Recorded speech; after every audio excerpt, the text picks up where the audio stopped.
কেউ যদি নিয়ত করে গুনাহ থেকে বেঁচে আল্লাহওয়ালা হব, আল্লাহর কসম ইবাদত করলে যদি উঠে 100 মাইল, গুনাহ থেকে বাঁচলে একবার নজর বাঁচাইলে হাকিমুল উম্মত মুজাদ্দিদে মিল্লাত হযরত আশরাফ আলী থানভী নওয়ারাল্লাহু মারকাদাহু, যার ছাত্র হাফিজজি হুজুর, যার শিষ্য মুফতি শফি সাহেব, পীরজি হুজুর, সদর সাহেব হুজুর, কারি তৈয়ব সাহেব রহিমাহুল্লাহ, হযরত আতহার আলী সাহেব রহমতুল্লাহি আলাইহি, বিশ্ব কাঁপানো আলেম বুজুর্গ আল্লাহওয়ালা, হযরত বলেন একবার নজর বাঁচানো, একবার বেপর্দা থেকে নিজেকে বাঁচানো পৃথিবীর সমস্ত নফল থেকে বড় আমল।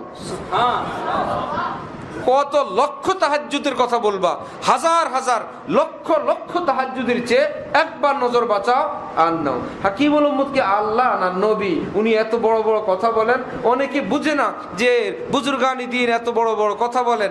ইমামে শাফি রহমতুল্লাহি আলাইহি বলেন, জামিউ মা তাকুলুল আইম্মা শরহুন লিসুন্নাহ।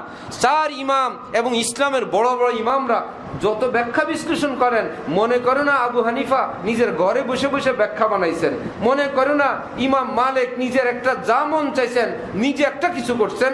এগুলো কোরআন হাদিসের, মূলত হাদিসেরই ব্যাখ্যা। জামিউ মা তাকুলুল আইম্মা শরহুন লিসুন্নাহ ও জামিউ মা ফিস সুন্নাহ শরহুন লিল কোরআন।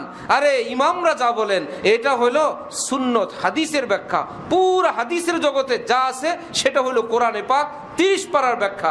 হযরত থানভীর মতো এত বড় ফন্নের ইমাম, তিনি যে বললেন সমস্ত মানুষের নফল ইবাদতের চেয়ে একটা গুনাহ থেকে বাঁচা উত্তম, এরকম কথা তো কেউ বানায় বলতে পারে না।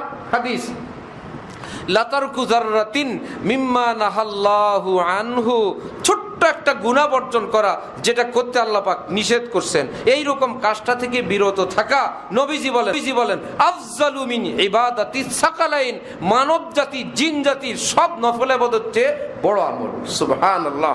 কারণ কিয়ামতে আল্লাহ বলবেন না এশরাক কোথায়, আওয়াবিন কোথায়, চোখের সুরমা কোথায়, আসরের আগে 4 রাকাত কোথায়, তাহাজ্জুদ কোথায়, লম্বা তাসবিহ কোথায়, খাওয়ার পরে সিন্নি কোথায়, ইত্যাদি ইত্যাদি। হ্যাঁ, জিজ্ঞাসা করবেন তোমার ফরজ ওয়াজিব কোথায়।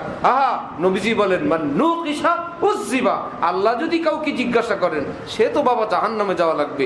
বুঝা গেল আল্লাহ জিজ্ঞাসা করবেন ফরজ নিয়ে, ওয়াজিব নিয়ে, আল্লাহ জিজ্ঞাসা করবেন পাপ নিয়ে।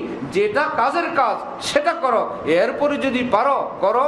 যেই ঘরে চাল নাই, যেই ঘরে ডাল নাই, যেই ঘরে নুন নাই, যেই ঘরে তেল নাই, সেই ঘরওয়ালার জন্য বাচ্চারা বলছিল বাবা দাদা ভাইয়া চিপস নিয়ে আসবেন, মিমি আনবেন। কেউ বাসার থেকে বলছে পয়সা থাকলে কিছু ফল ফলাদিও আনবেন। সেগুলো সিরিয়াল কি আগে না পরে? কি বলেন?